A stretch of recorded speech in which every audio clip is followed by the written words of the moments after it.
Alright, ladies and gentlemen, welcome to Project Unwanted C10 convertible. We have got 167 C30 with a very, very, very rotted roof. Very, very rotted. That's all silicone in that gap with chunks of metal and other whatnots. You can see there's a big divot right there from whatever whacked that. There's no rain gutter left because it's all filled in with rust. I mean, on the sides, it's hit. I mean, that's just a rain gutter, but I could make that work if it was just that, but it's not. You can see over here we've got some actual sealage point damage, which is no go. And then over here we've got no anything right there. This rain gutter that's on here, you can see it's just a piece of metal that I bent and made a gutter because the rain gutter was completely non-existent. And I've been running this thing for about a year like this, and it hasn't been very fun. I just plan on cutting it right across that line. I've made my measurements. Them are square. I measured from them bolts to each point on both. I made sure that it's square enough for what I'm doing. It'll be all right. Whatever gaps left, I'll fill in with some TIG filler, and we'll make this work. The front ones I know are like 100,000,000% square, and since that roof there has so much extra pillar, I'm cutting it about 4 inches past where it actually needs to be cut. I'm cutting the back right where it needs to be because I'm only going to be able to get that so close, having to cut that seam and shit anyway. I don't feel like I could. I'm either going to get it square on or fuck it up real bad. So I'm not even. I'll figure that out. Bondo's my friend, but I got to make sure these front pillars are right. That way my windshield actually seats in right and doesn't pop out or break when I hit bumps or any funky shit that's really unnecessary. As you can see, the driver's door is missing from the truck as well. And we've got that in here, up on the fender stand. I accidentally spilled a Coca-Cola down in it earlier, but we ain't going to talk about that. I've already got it taken the wing window out. It's hanging right there. We got a brand new felt in it because I ordered a new set of felts. I've got a bottom that this door would very much appreciate to have. It's laying right there. I've got some structural shit to fix on this door, like that should probably be attached to something, don't you think? Maybe this too. If that should be attached to anything, maybe. I've got these fixes on the side where this whole entire top of this door is spot welded in right here, and it's gone. There's nothing left holding it in there. So I need to cut all that out and figure something out. I'll probably just cut holes in it and then weld what I weld to this straight to that. That way that can't move ever again. Be going up the hills with the dump and shit with the top of my door about ready to fall off because it's rotted out on this side as well, because why wouldn't it be? Yay. But I've got that to do, and then also back here in the back of the cab, we've got a little bit of rot going on. Nothing too major. Just no cab mounts or cab corners. Nothing that can't be managed. You can see my sketchy ass. You look at the hangulation on that fucking thing. Whew.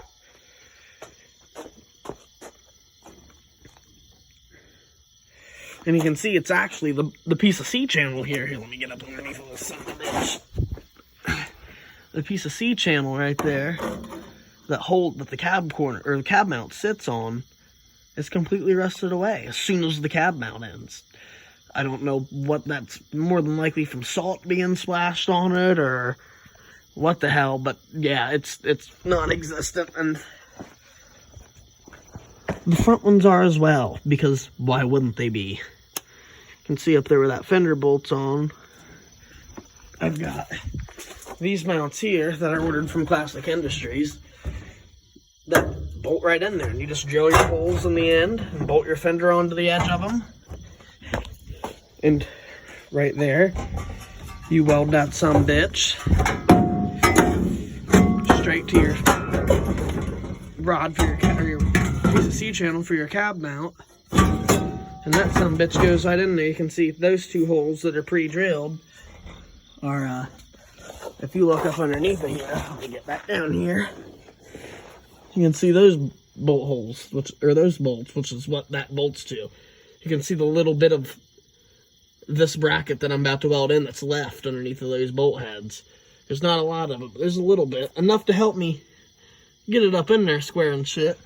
You can see on that piece that runs back right there from the front cab mount, you can see it's got a little tab that welds to that piece that I'm going to have to drill the spot welds out of to reconnect. Or I might not drill the spot welds out of it. I might just weld it to the bracket. That doesn't really make any difference to me. I'm not going for show or perfection or none of that bullshit.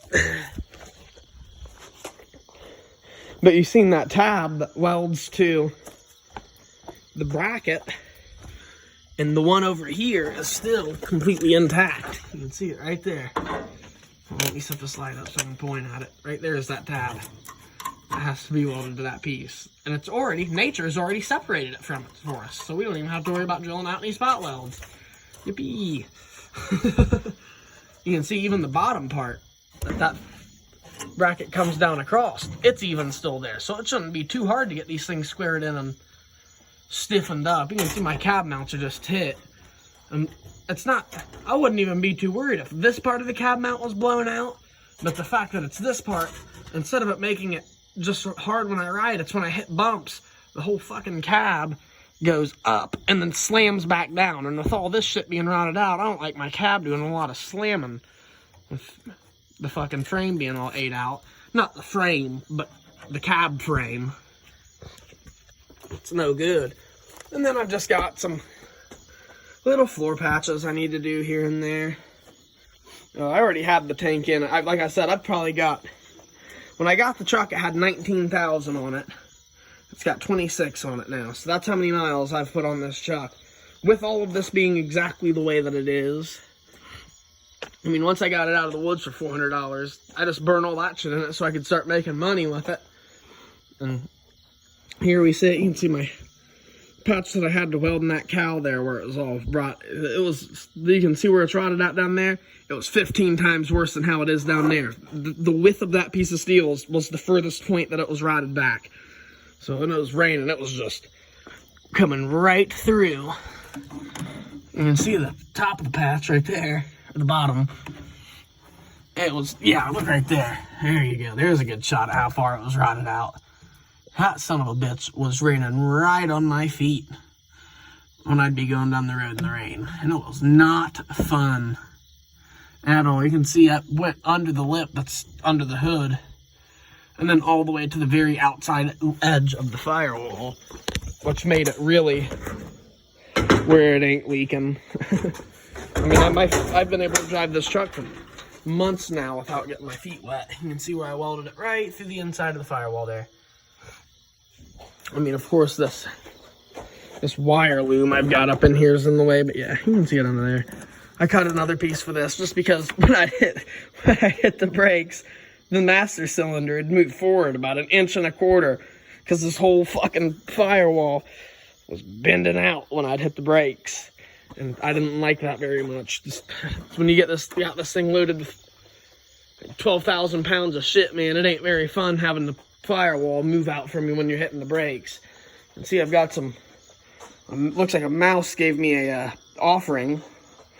peace offering. And stick the peace offering up its ass. I don't think it's in there no more. I already caught the truck on fire twice, cutting and grinding on it so far. So hopefully I've done smoked all the mice out of it. But yeah, that's a project unwanted convertible C10. And I'll probably be posting more videos on this I plan on taking this thing to the lodge on Saturday. So I've got a lot of work to do in a very short period of time. So I don't know how consistent I'll be with the videos, but I'm going to make an attempt. You can see on the roof here what my ultimate plan on the roof. I know this video is getting long, but you can see where the line is on the roof there. That's where I plan on cutting the back of it. Well, on the front, this pinch weld here is what separates the outside piece of the roof from the inside piece of roof. It's two separate layers. There's the outside and the inside of the roof. It's not just one piece of metal. You can tell that by looking up inside of there. You can see the dome. Shit. See the dome? That's the inside of the roof up inside there. And I don't want to have to cut all that out. So I am just going to, if you can see that line and the headliner there. I'm sorry, I'm trying to hold a light and do this one-handed. If you can see this line here, I'm going to cut it on this outside line. And cut, because this thing's all hit anyway up in here. It's all rusted out. On this roof, I'm going to cut that inside line down, the next line over. So that way, when I get it in that other truck, I'll have that little half-inch of extra roof skin, however much that is. I think it's about a half-inch. Yeah, give or take, the half-inch. I'll have that extra half-inch lip to be able to weld to that lip. And I don't even know if I'll cut the extra half-inch off. I might just honestly lap it and burn it. Just so I don't, it takes less risk of warping shit out of proportion and shit. I also still have yet to do, which if you're going to try to do this, I strongly recommend doing this. I'm going to run some supports. I'm probably just going to weld them right here to the back of the cab and either to the dashboard or to this inside of this pillar or something. That way there's just support from this side of the cab to this side of the cab. So when I cut all that shit out, my back, everything doesn't fall apart because all this rotted out floor ain't going to hold shit. I mean, I know it's got that frame underneath of it and shit. And it's somewhat, the frame that runs from the front to the back of the cab is actually, believe it or not, pretty stiff still. I couldn't see that going nowhere, but I still don't want to take any chances. I am not trying to have to do anything too funky for this. Like I said, I'm trying to take it to the lodge on Saturday. I should be able to have this roof on here by tomorrow. At least tacked in place to where I just need to lay weld. Have it firmly. I know I've got 2 lines going there. I should scribble that top one out. It should only take me a couple hours to put the windshield in, and this shit here really shouldn't take too long. I'll probably take the cutting torch and melt out these pop welds, or drill them or something. Get all these pop welds out of this, spot welds out of this, so I can unbolt this cab mount and these 2 bolts right yonder, and take this whole fucking plate out, and then have complete access to that piece of C-channel. Even though that's probably going to be easier to weld from the bottom, I'm still probably going to take that shit up out of the way. That way we'll fix the floor under it and everything. I'm not trying to have any floor leaks in this by the time. If I'm not going to have any roof leaks, I'm sure as hell not going to have any floor leaks, because, I mean, floor leaks are way easier to solve than roof leaks. I've got a set of cab corners to put on it. I also have, I think it's the bottom 11 inches of both front fenders, because they're both pretty freaking crispy. Like I said, and it wasn't as rusty when I first started driving it. It's just as I've driven it the last 10,000 miles, everything that was loose when I started driving it, I've lost it because it was loose. So yeah, if you're interested in Project Unwanted Convertible C10, nope, there's a big chunk of rust down out of the hood. You can see that's the least of my worries for real. I'll probably just grab a hood off a marketplace for 40 bucks and paint it orange. Or just leave it like that because it affects absolutely nothing. I've already fixed the problem with the front end, and that was this core support where this thing, oh shit, how do I get to aim at it? Yeah, you can see my fix up in there. That core support where it mounts to the chassis was completely ate out. You can see the piece of rubbers, 2 pieces of rubber that I drilled out and put in there is somewhat of a shock damper. It's probably not good, but you can see there I got them doubled up. I mean, once I get the cab clean, if I keep having problems with this, I'll just go buy a front clip for 500 bucks for real. I'd figure something, or just that core support. It's really only just that core support that's rusted out. So I'd be able to figure that out. But yeah, this is the biggest thing, which is why I'm gonna label this put in the description of this video, Project Unwanted Convertible C10, because it's probably what the fuck I'm going to end up with. I'm going to cut this thing off here. Everything's going to go out of whack, and I'm not going to be able to put my roof on. I'm going to be driving this thing Fred Flintstone style with no fucking roof or floor. So yeah, if you want to watch me drive this thing Fred Flintstone style, no fucking ceiling or floor, then subscribe and check out my next video.